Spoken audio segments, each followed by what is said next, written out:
Bonsoir à toutes et à tous, ravi de vous retrouver sur le plateau d'Accès Direct. On va tranquillement se diriger vers le week-end. On est ensemble pour 30 minutes d'actualité et de découverte ici en Savoie-Mont-Blanc. Cette émission, n'oubliez pas, c'est aussi la vôtre. Alors dès à présent, rendez-vous sur notre page Facebook avec le hashtag Accès Direct pour vos questions ou vos commentaires. Au programme de ce vendredi soir, je recevrai dans un premier temps Patrick Riquiero, le président de la Confédération des petites et moyennes entreprises de Savoie. Robin de Villebichot et Julie Dumortier viendront nous parler magie. Et comme chaque vendredi en fin d'émission, les bons plans du week-end avec Camille Copin. Mais avant toutes ces réjouissances, place au titre du journal avec toi, Kim, pour ton premier JT. Eh oui. Alors, on va parler notamment d'un artiste bien connu, Bartabas, qui se produit dans le coin. C'est ça. Donc en fait, hier soir, il y a eu sa première représentation de son nouveau spectacle, Ex Anima. Donc Fanette de Buisson y était. Et puis, direction Grenoble pour le Mountain Planet, on y était, on en a beaucoup parlé, on continue à en parler, avec l'éco-damage, peut-être une solution d'avenir. C'est ça, en fait, c'est pour ce dernier jour, Mountain Planet a fêté la 5e édition de l'éco-damage, donc le prix. Et c'est justement la station Saisie qui a été récompensée pour son évolution là-dessus. Kim, tu restes avec moi, on va en profiter pour faire notre petite revue de presse quotidienne. On commence avec toi, avec une collecte de lunettes à caractère caritatif. C'est ça, en fait, c'est la vallée de Chamonix-Mont-Blanc qui a lancé aujourd'hui l'opération collecte des lunettes.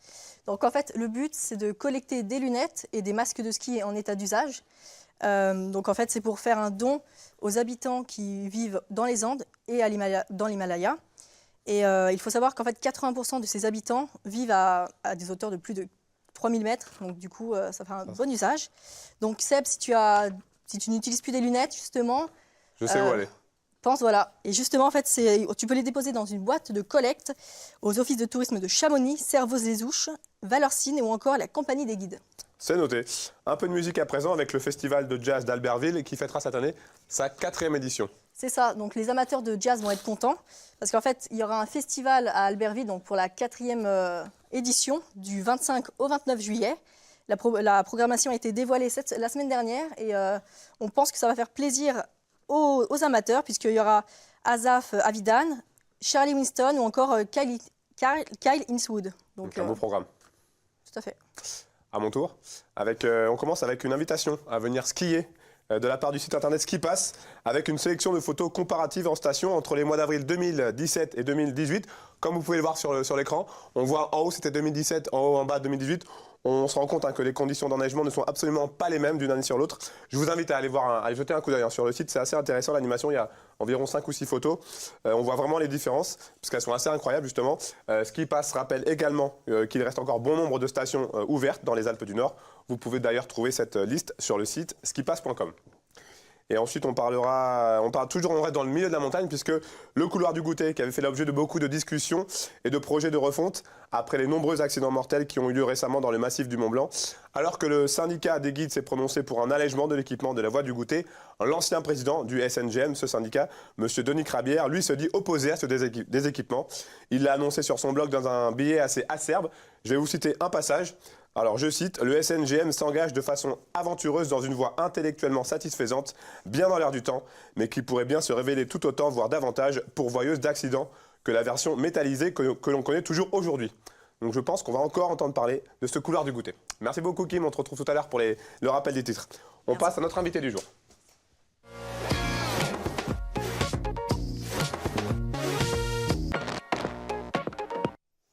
Monsieur Riquiero, bonjour. Patrick. Vous êtes donc le président de la CPME, la Confédération des petites et moyennes entreprises, que l'on connaissait jusqu'au mois de janvier sous l'acronyme CGPME. Avant toute chose, est-ce que vous pouvez nous présenter votre organisation ? Oui, bien sûr. Bonsoir et merci de m'avoir invité. En tout cas, merci à la 8 Mont-Blanc, à vous, Monsieur Germain, de m'avoir invité. Une petite précision, je suis avant tout aussi entrepreneur, c'est important. Alors, la CGPME, d'abord, la CGPME nationale, nous sommes un syndicat dit interpro, c'est-à-dire généraliste, signataire des accords nationaux, c'est-à-dire chaque fois que vous avez une loi sociale, nous sommes consultés.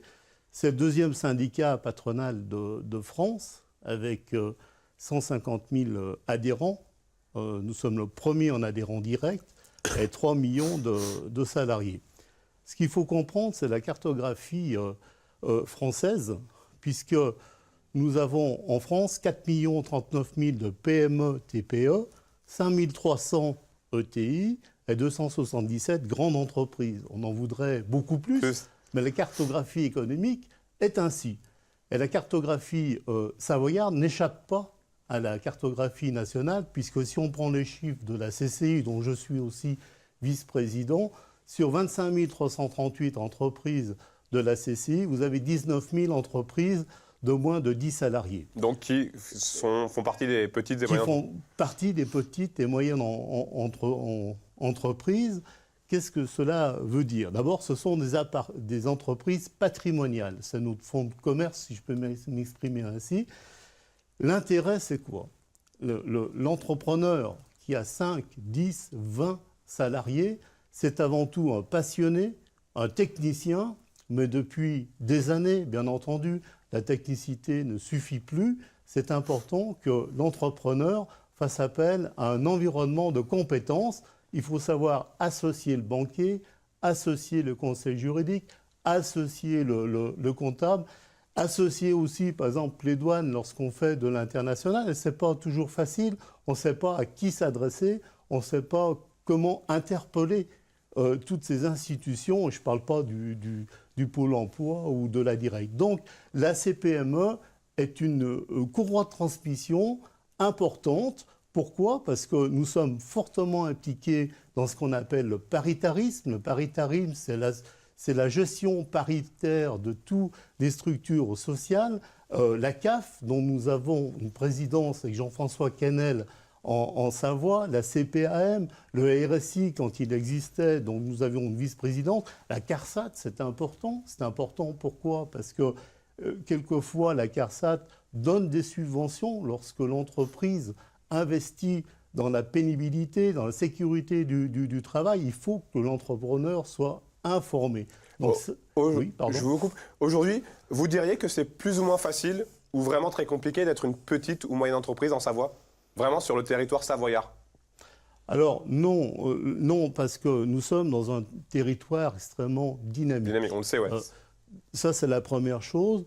Deuxième chose, vous avez beaucoup de structures qui aident la création d'entreprises, qui aident au développement d'entreprises, qui aident à la reprise d'entreprises. Je pense à une association dont je fais partie au conseil d'administration depuis une dizaine d'années, qui est Réseau Savoir Entreprendre. Tous les outils sont là pour vraiment aider un maximum l'entrepreneur, etc. Mais je reviens à la CPME, parce que je n'avais pas fini cette parenthèse. Au-delà du paritarisme, nous avons aussi une forte implication au tribunal de commerce. Nous avons des juges au tribunal de commerce. Nous avons, il y a 1 an et demi, et c'est une première historique en Savoie, présenté une liste commune MEDEF-CPME avec la CCI. Et c'est important parce que c'est une liste pertinente. Pourquoi? Parce que nous avons privilégié la disponibilité et la compétence des chefs d'entreprise et non pas au prorata d'une quelconque représentativité. Donc aujourd'hui, c'est une parfaite équipe, soudée, qui travaille en parfaite synergie. Et c'est tant mieux pour l'ensemble de la CCI, c'est tant mieux pour l'ensemble des entreprises savoyardes. Alors vous avez lancé récemment à la CPME un club, le club des ambassadeurs. Quelle est la vocation d'une telle structure? En Savoie, il y a des vallées, c'est connu de tous, et c'est quelquefois difficile de partir de Bourg-Saint-Maurice ou de Saint-Jean-de-Maurienne pour rejoindre Chambéry, on en convient. Ça, c'est la première chose. Deuxièmement, c'est à nous, c'est dans notre fonction régalienne, si je peux dire ça comme ça, d'aller au-devant des entreprises, d'aller au-devant d'abord en primeur de nos adhérents, mais ensuite d'aller chercher des futurs adhérents sans être ostentatoire, mais simplement d'expliquer la CPME, parce qu'il faudrait m'inviter en deuxième semaine, parce que le panel est très large, on ne pourra pas tout dire et tout faire aujourd'hui, mais on voulait couvrir l'ensemble des territoires. Donc vous avez un représentant en Maurienne qui en même temps est le représentant et l'ambassadeur aussi de la CCI, donc CPME, synergie avec la CCI. On a un représentant dans la vallée de Tarentaise, Val d'Arly, bien entendu, Comte de Savoie, qui lui aussi est un représentant de la CCI et de la CPME, sur Chambéry, bien entendu, Aix-les-Bains, bien sûr, et sans oublier, bien sûr, l'avant-pays savoyard. Il nous reste 3 minutes pour un dernier sujet que je voulais évoquer avec vous. La fédération BTP Savoie, que vous avez créée en décembre 2017. Pour quelle raison une nouvelle fédération alors qu'il en existait déjà une, la fédération historique? Merci de me poser cette question. C'est une situation ambivalente, en même temps ubuesque, c'est un mot qui a été repris, et en même temps assez simple. Le BTP historique, on va l'appeler comme cela, depuis des années, s'est coupé pratiquement de tout, ce qui a créé une fuite, une émigration des entreprises savoyardes vers d'autres départements. Déjà, statutairement, par rapport, une fédération est normalement sous tutelle d'une fédération nationale. Donc ensuite, s'étant coupée d'un peu de tout, elle a été mise en garde plusieurs fois par la Fédération française du bâtiment. Puis en novembre, on a appris que cette fédération avait été exclue de la fédération nationale. Donc nous sommes une trentaine d'entrepreneurs savoyards, dont principalement les majors, tous corps d'État confondus, où simplement nous avons pris acte de cette situation ubuesque, certes historique, puisque les fédérations ont été créées en 1876, au début de la Troisième République. Et je crois que c'est une première en France, j'en conviens, c'est pas glorieux, hein, c'est clair, on aurait pu faire autrement, mais simplement... C'était une nécessité. C'est lié souvent à la personnalité des hommes, et ça, on ne maîtrise pas tout le temps. Ce que je voudrais dire, c'est que d'abord, une fédération n'appartient pas à un homme, les adhérents n'appartiennent pas à une fédération. Donc, se privant de la caution de la fédération nationale, ça la prive aussi de toute légitimité et de toute représentativité, et c'est mission impossible. Par exemple, au CFA, donc il n'y a plus de représentants du BTP historique. On ne peut pas rester comme cela. Donc on s'est réunis, l'ensemble à l'unanimité, je les remercie de leur confiance, ont bien voulu m'élire à cette présidence. J'ai pris cependant le temps de la réflexion pour une coordination avec le président national Jacques Chanu, avec 2 garanties.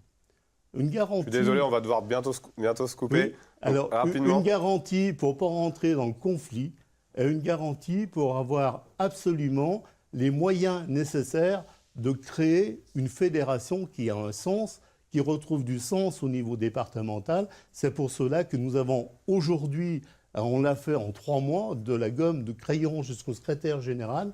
Nous avons aujourd'hui 6 personnes à temps complet. Nous avons démarré, nous avons engagé dès le 2 mai une campagne de communication pour, in fine, expliquer notre fédération et pour surtout avoir la pérennité des services, d'apporter des services. Il y a beaucoup de structures qui n'existent pas, qu'on va créer. Il faudra me réinviter. Avec plaisir. Merci beaucoup en tout cas, voilà. Patrick Queiquero. Merci à vous. Bon courage pour la suite en tout cas. Il n'y a pas de souci. Merci beaucoup. Merci à vous. Je vous invite à rejoindre la régie et quant à nous, on va passer à la rubrique On en parle.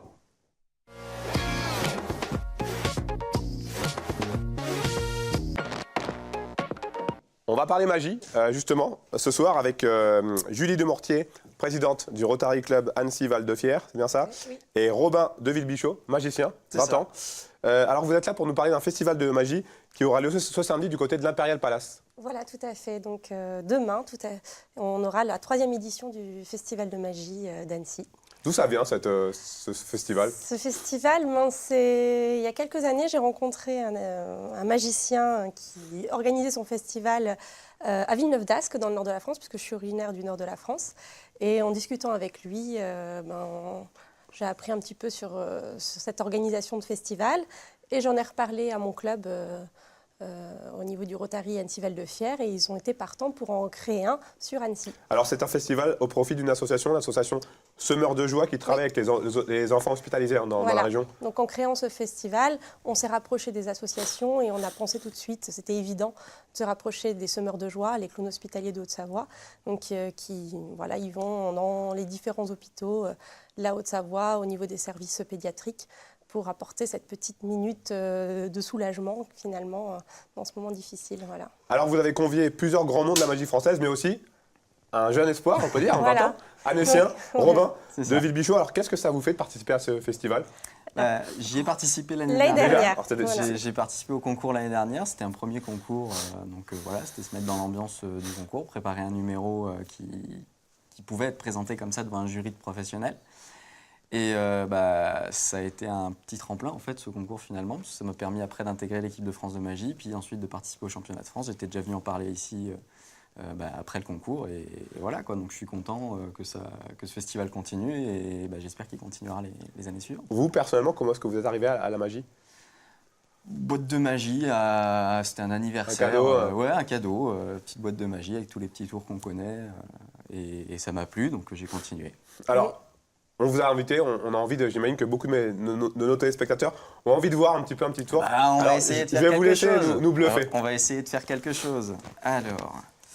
On part avec un jeu de cartes. Voilà, un jeu de cartes. Je suis spécialisé dans la magie des cartes. C'est un petit objet qu'on a tous chez nous. Donc on va garder ce petit objet. On va faire choisir 2 cartes, Sébastien et Julie. Je vais vous solliciter tous les deux. Donc Julie, je passe les cartes, dis-moi stop. Ici? Oui. Alors, oui, ça devait arriver. Le 6 de cœur, je l'aime pas trop, mais on va le garder quand même. Tiens, tu vas le signer, comme ça on est sûr qu'il va être unique, que c'est le même qu'on va avoir du début à la fin. Et Sébastien, j'effeuille les cartes comme ça et vous me dites stop. Stop. Ici? Ouais. Une deuxième, le 4 de trèfle. Le 4 de trèfle, tiens, Julie, tu vas écrire le prénom de Sébastien, comme ça on va pouvoir vraiment différencier les 2 cartes. Et pendant ce temps-là, je vais vous expliquer en fait pourquoi je ne veux pas le 6 de cœur, pourquoi je l'aime pas trop. Parce que le 6 de cœur, il se prend un petit peu pour...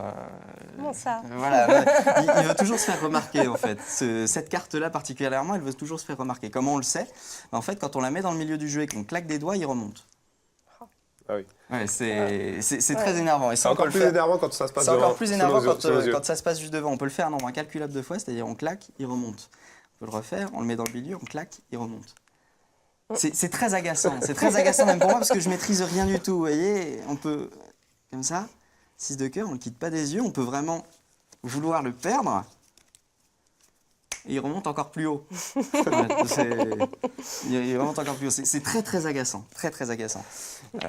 C'est vraiment super enquiquinant, vous voyez. On peut même essayer de le faire face en l'air, on peut voir le moment où il remonte, le moment où il se moque vraiment de nous, quoi. Et là, il se moque de nous.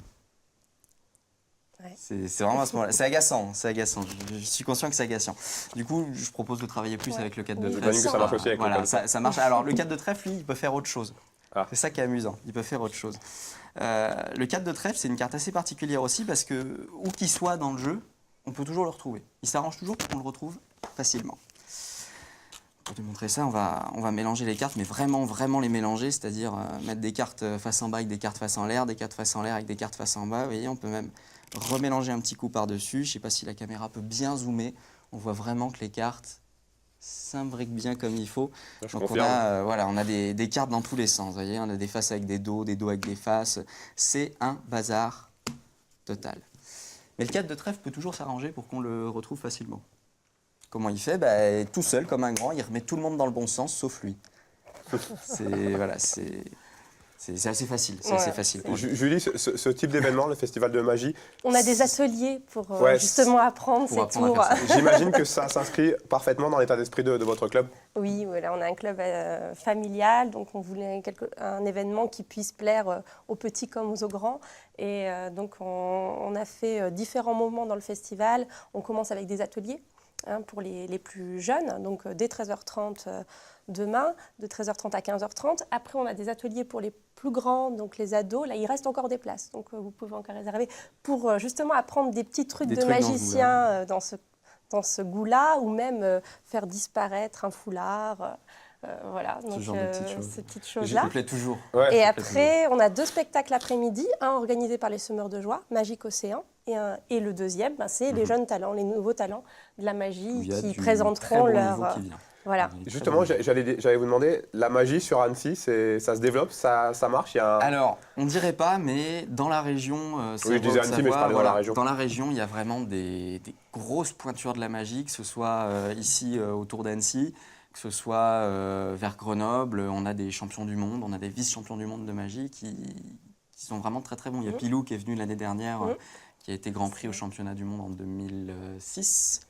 C'est le 3e Français, je crois, à avoir gagné les championnats du monde, qui était venu au festival d'Annecy, mais on a d'autres personnes dans la région qui sont vraiment très très bons. Donc cette région, magiquement parlant, on est assez riche. Est-ce qu'on peut espérer un jour vous voir au championnat du monde dans les années à venir? Alors la prochaine étape là que je me suis fixée, c'est les championnats d'Europe dans 2 ans, avec pour objectif peut-être les championnats du monde après. Ils ont lieu cet été, là il y a les championnats du monde cette année. Je me sens pas encore prêt pour y aller parce que c'est vraiment beaucoup de travail, c'est une ambiance différente des championnats de France, tout ça. Mais voilà, j'ai quand même pour objectif d'essayer d'aller jusqu'au bout, quoi. Julie, les prochaines échéances pour le Rotary Club Annecy-Val de Fier, en plus de ce festival? Est-ce que vous avez des choses de prévues dans les... Nous, on fête nos 20 ans au niveau du club, du Rotary Club Annecy-Val de Fier. Donc voilà, l'année se termine, tous les ans on change de présidence, donc ça sera le nouveau président qui organisera les différents événements pour l'année 2018-2019. Donc moi je vais céder ma place. Qu'est-ce que vous gardez de votre juin. présidence?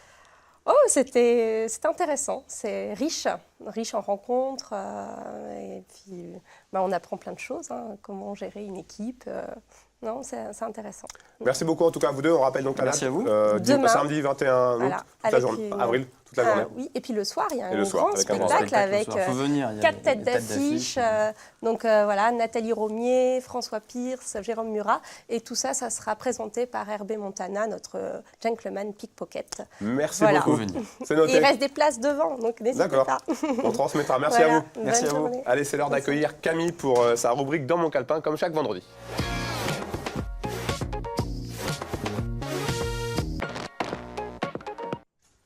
Salut Camille. Salut Seb. Alors, encore une fois, tu as plein d'idées pour ce week-end. On sait que tu es sportive, alors on va commencer avec du sport, du trail. Oui, la journée du trail à Passy. Donc ce sera demain samedi 21 avril. C'est une journée dédiée à la pratique du trail avec des tests de matériel de marque Kalenji et je pense peut-être d'autres marques, mais comme c'est la marque de Decathlon, voilà. Lors de la sortie trail organisée par le SPAC, il y aura une préparation physique et mentale, atelier nutrition et dégustation de produits. Et pour terminer, des massages seront également proposés. Donc ça se passe au Mountain Store de Passy en Haute-Savoie et c'est gratuit. Une bonne occasion d'aller chercher de l'info pour ceux qui préparent des challenges sportifs cet été et puis même dès maintenant. On reste dans le sport avec dimanche une grosse journée du côté d'Annecy. Exactement. Alors est-ce que tu sais depuis quelle année le marathon du lac d'Annecy existe, Seb ? Je ne sais pas, mais comme j'ai vu tes filles, je sais. Je ne vais pas te mentir. Voilà, il est couru depuis 1980 et c'est l'un des plus beaux de France, qui n'a fait que prendre de l'ampleur depuis sa création. On a la chance de l'avoir à côté, donc même s'il est désormais trop tard pour s'inscrire, j'en avais parlé déjà il y a quelques semaines, on n'hésite pas à aller profiter du soleil, de l'ambiance et pour encourager les sportifs pour cette épreuve physique qui les pousse à aller toujours au-delà de leurs limites. Le départ du marathon est donné à 8h30 ce dimanche et pour le semi-marathon, rendez-vous à 14h30 si vous voulez me donner un petit peu de courage aussi. C'est ce que j'allais dire, donc tu seras donc à 14h30, je te rappelle. Tu voilà, vas courir le semi-marathon, toute l'équipe de 8 Mont-Blanc est derrière toi. On compte sur toi pour t'éclater, tout simplement. Ça sent la fin de saison du côté des Contamines Montjoie. Voilà, sans doute l'un des derniers événements en station pour la saison d'hiver, vu les températures en plus qu'on a en ce moment. Il s'agit donc de la bringue de fin de saison qui aura lieu ce dimanche au Contamines Montjoie, plus précisément à côté du restaurant d'altitude La Couzna, signal 1900. De 11h à 16h, vous pouvez profiter de ce dernier jour sur les pistes pour skier, tester la pétanque sur neige. Pétanque sur neige, voilà, écoute, ça a l'air sympa à essayer. Tenter la slackline, ou encore faire un tournoi de beer pong. Plein d'activités sympas au rendez-vous, le tout en musique. Une jolie manière de finir la saison en station. On prend la direction de M en Savoie. Tout à fait. Je vous propose un ciné-concert ce samedi soir à la salle de spectacle d'Em La Plagne en Savoie. Donc pour rappel, un ciné-concert, c'est tout simplement un film muet dont la bande-son est interprétée en direct par des musiciens présents sur scène. C'est le film Le Mécano de la Générale de Buster Keaton qui sera interprété avec une énergie très rock par le groupe Dialel. Rendez-vous à 20h30 devant la salle et pour les tarifs, comptez 15 € pour un adulte et 12 € pour un enfant au-dessus de 16 ans, si je ne dis pas de bêtises. Annecy, direction Annecy, on connaissait le film 8 femmes de François Ozon. Là, il me semble que c'est du théâtre, hein, c'est bien ça? C'est ça. Après la musique et le cinéma, on passe au théâtre. Donc c'est la première de la pièce 8 femmes qui a été écrite par Robert Thomas. Elle se tiendra ce mardi 24 avril à 20h30 à la salle Pierre Lamy à Annecy. C'est une pièce donc interprétée par l'école de théâtre Thierry Mousseau. Qui traitera donc d'une histoire un peu particulière. Je te donne un peu l'eau à la bouche, Seb. Donc en 1950, dans une maison, 8 femmes se préparent à fêter Noël. Mais le maître de maison est retrouvé mort, assassiné, un couteau dans le dos. Toutes les femmes sont soupçonnées et au fur et à mesure de la pièce, on découvre que chacune d'elles a en fait une bonne raison de le tuer. Donc reste à savoir qui l'a fait et pourquoi. Donc cette pièce a été écrite en 1958, elle revient au grand jour grâce à la troupe de Thierry Mousseau cette année. Vous pouvez réserver vos places par téléphone aux numéros qui vont s'afficher en bas de votre écran. Pour les tarifs, comptez 15 € la place, 5 € pour les scolaires et les étudiants.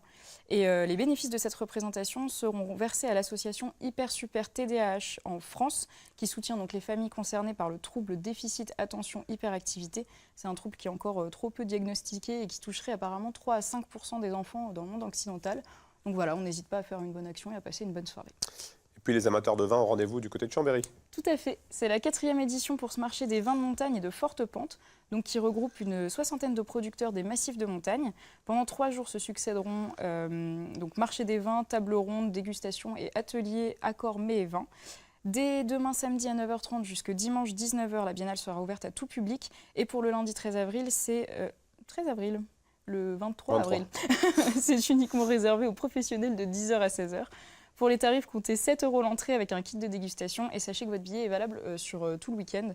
Donc voilà, vous pouvez y retourner une deuxième fois avec d'autres amis si vous avez aimé le concept. Puis on termine avec un petit récap des différentes brocantes et vide-greniers. Voilà, je me suis dit que voilà, c'était toujours de saison, donc on en parle encore un petit peu. Du côté de la Savoie, à Barbera, Chambéry, il y a le Disquaire Day. Donc c'est un marché du disque vinyle 33 tours au Brin de Zinc de 9h à 18h ce samedi. Direction Aix-les-Bains aussi pour le vide-grenier rue Pierre Favre de 6h à 18h ce dimanche. Et du côté de la Haute-Savoie, à Albi-sur-Chéran, on a une bourse aux couches lavables donc pour ou revendre toutes ces anciennes couches ou s'équiper à moindre coût de 9h à 17h ce samedi 21 avril. Et à Poisy, une bourse aux pièces pour les 2 roues, Vespa, etc. C'est à la salle des fêtes de 9h à 18h ce dimanche. Merci beaucoup Camille. Alors je ne sais pas si on a le Skype, j'ai pas eu d'informations dans l'oreille, donc j'imagine. Écoute, j'espère que oui. C'est bon, on a le Skype. Alors merci beaucoup Camille. On va prendre donc la direction de Chambéry où nous attend Monsieur le maire Michel Dantin. Vous m'entendez? Oui, bonsoir. Bonsoir. Alors vous allez inaugurer dans quelques minutes la Dynamo, un nouvel espace. Alors la Dynamo, c'est effectivement un espace à Chambéry-le-Haut. Ce bâtiment a été construit il y a maintenant une quinzaine d'années et n'avait pas véritablement trouvé sa destinée. Nous avons décidé d'en faire le lieu jeune de Chambéry, le lieu international de la ville.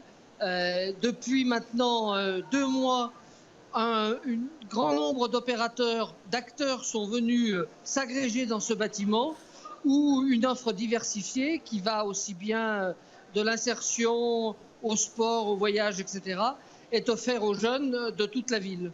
Qu'est-ce qui vous a motivé dans ce projet ? Ce qui nous a motivés dans le projet, c'est la nécessité de regrouper les acteurs. Les jeunes ne sont pas des parts de tarte qu'on coupe morceau par morceau.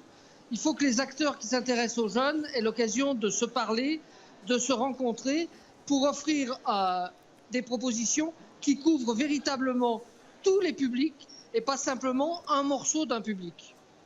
Concrètement, qu'est-ce qu'on va trouver à la Dynamo ?